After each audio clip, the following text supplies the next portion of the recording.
আজকের রেসিপি থাকবে লাউ চিংড়ি।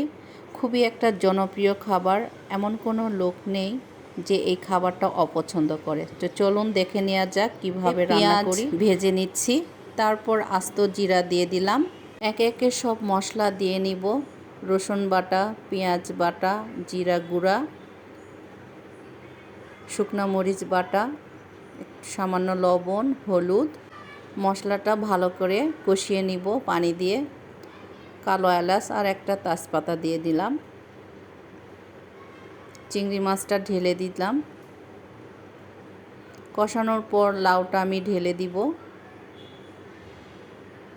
ঢেলে দিয়ে সুন্দর করে লাউ আর চিংড়ি মাছ সুন্দর করে কষায় নিচ্ছি। যত তরকারি কষানো যায় তত মজা লাগে। সবাই আমার চ্যানেলটাকে সাবস্ক্রাইব করে রাখবেন। তো আমার তরকারি এদিকে কষানো হয়ে গিয়েছে প্রায়। পানি দিয়ে দিব পরিমাণ মতো। এই তো আমার চিংড়ি মাছ রান্না শেষ। তো সবাই ভালো থাকবেন। আল্লাহ হাফেজ। আমাকে সাপোর্ট করবেন।